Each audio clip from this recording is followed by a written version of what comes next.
Minecraft Snapshot 23w12a is the first snapshot for Minecraft 1.20, the Trails and Tales update, and contains a bunch of new features including the Calibrated Sculk sensor, double-sided editable signs, 16 new pottery shards, 5 new armor trims, Sniffer eggs, and more. My name is Slime, let me show you all these changes. Let's talk about the experimental things added in previous versions. The Update 120 experimental data pack no longer exists. All Trails and Tales features are now part of the regular game. Upgrading an old world with the experimental pack enabled will make them convert into non-experimental worlds, unless they also had the bundle experiment enabled. So, what has actually changed? Let's start with the Sculk and the new Calibrated Sculk sensor.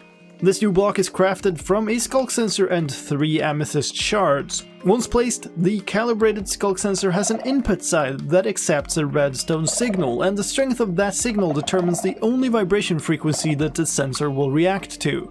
This isn't all, however. Another new mechanic has been added called vibration resonance. Blocks of amethyst placed next to a Sculk sensor will now relay any vibration that sensor detects at the same frequency. This allows you to forward vibration signals over longer distances without losing the frequency. Together with this, vibration frequencies have been revamped to a simpler set. Here are the new frequency groups. 1. For movement on land, in water or in the air. 2. For landing on any solid or fluid. 3. For item interactions. 4. For gliding with elytra or unique mob actions like a ravager's roar. 5. For dismounting a mob or equipping gear. 6. For mounting or interacting with mobs. 7. For mobs and players getting damaged. 8. For consuming items. 9. For blocks deactivating. 10. For blocks activating. 11. For blocks changing. 12. For blocks being destroyed. 13. For blocks being placed. 14. For mobs and players teleporting or spawning.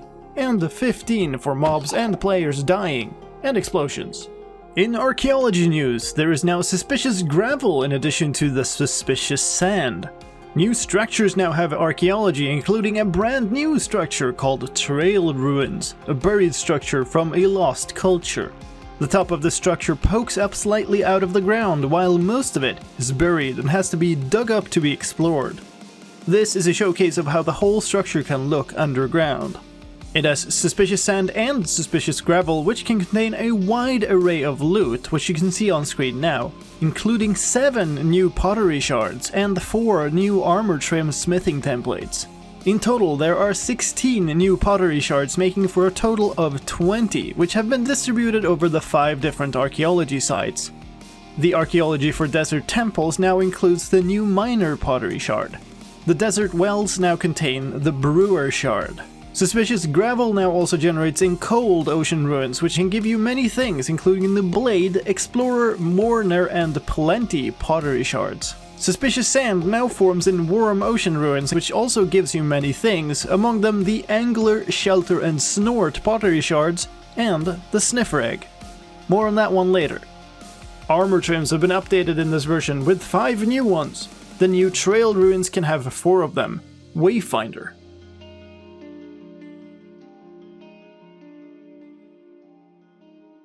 Razor.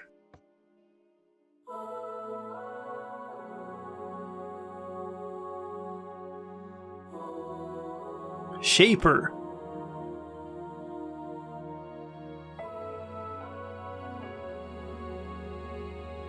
And Host. To duplicate any of these, you'll need a terracotta block. And the 5th one is called Silence and is found in ancient cities, which you can duplicate using a cobbled deep slate. Each chest in an ancient city now has a 1 in 80 chance of giving you the Silence armor trim smithing template and a 1 in 20 chance for the Ward armor trim smithing template. Some changes have also been made to the existing armor trims. The Dune armor trim has a new pattern, and the old Dune pattern has instead moved to the Sentry trim. The old Sentry pattern is now instead used by the new Shaper trim. New functionality for signs in this version. You can now edit the text of a sign after it has been placed in the world. This is done by right-clicking to interact with the sign. You can also do this to the back side of a sign to add a different text to that side. This works both for regular signs and hanging signs. You can now also use a honeycomb item to wax a sign, making it impossible to edit in this way. Hey, if you're enjoying this video this far, please edit a like into the sign below the video. Liking the video helps the channel out, and these videos take a lot of effort to make, so I'd really appreciate it. Thank you! Let's talk Sniffer news. The Sniffer egg can now be found in suspicious sand in warm ocean ruins. You can place this egg on a moss block to have it hatch into a snifflet, which takes approximately 10 minutes. If you place it on another block, it will still hatch, but takes twice as long to do so. The Sniffer's breeding has also been changed. Instead of spawning a snifflet immediately, a Sniffer egg is now dropped. The Sniffer also now has a new flower it can dig up, a pitcher pod. If you plant this pod in farmland, it becomes a pitcher crop, which has 5 growth stages before becoming a fully grown pitcher plant, a 2-block tall plant. Sniffers have also seen a round of bug fixes. They now know how to dig, even if there are non-solid blocks on top of the block they want to dig, and they now know how to deal with harmful blocks being in the way of somewhere they want to go, and no longer get stuck if they want to dig somewhere unreachable. A dying Sniffer no longer continues to dig. Sniffers no longer try to follow players in spectator mode, and they now respect the world border. And finally, the walking animation of Sniffers now takes their walking speed into account. Other gameplay news. Cherry trees that grow into each other no longer cause some of the leaves to decay. The cherry leaf particles have also been improved to have a bit more of a sway to their fall. Decorated pots no longer duplicate if a debug stick is used on them, and crafting a decorated pot no longer makes all the blank decorated pots look like the crafted one in the inventory. Mobs no longer pick up armor to hold in their hands if they're already holding a weapon. Brown mushrooms no longer forget which flower they have been fed when reloading a world. Baby camels no longer have a blank inventory screen. And players can no longer dye the colors of other players' dogs. Sound news. Carpets, snow, nether sprouts, warped roots, and crimson roots now cause combination step sound when walk through, which means you can hear a combination of the walking sound for both that block and the block underneath. A sound fix has also been made for decorated pots, which made no sound at all when broken in creative mode. New sounds for the Amethyst Resonation. For failing to wax a sign. For suspicious gravel.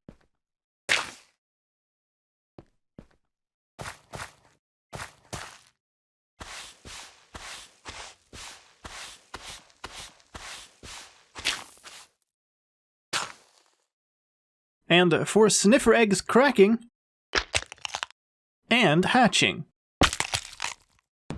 In visual news, transparency issues in the inventory have been fixed, including the inner cube of honey and slime being invisible, but also other problems with certain resource packs. The tops and bottoms of donkey ears are no longer miscolored. Bamboo rafts and chest rafts no longer float slightly above the block they rest on. Sniffer ears no longer have a Z-fighting glitch. And a Z-fighting problem on hanging signs has been fixed. The potion color for the potion of slow falling has been changed to make it easier to distinguish from the potion of invisibility, and the particle color for the wither effect has also been tweaked. In technical news, the datapack version has been increased to 13 with the changes to the signs. The data for the sign now has a front text and back text object, which are both of the same type, containing a messages list of text, a color field, and a has glowing text boolean. The signs also have an is waxed field. To be able to use click events on a sign, it must now be waxed. Display entity interpolations have been changed. The previous values are now always discarded if interpolation duration is 0 on an update. Render properties are now applied at the same time. Display entities are no longer rendered unless they have received their initial data. That means display entities might not show up on the first tick, and due to how the game handles updates, changes to entities made after summoning them might be delivered to clients in later ticks. There's one new block tag in this version called Combination Step Sound Blocks. In custom world generation use, there's a new structure post-processor type called capped, which lets you limit the number of blocks affected by post-processing. The output NBT field in rule processors has been changed into a block entity modifier, which can be of several types. The options are pass-through, append static, append loot, and clear. The details for each are on screen.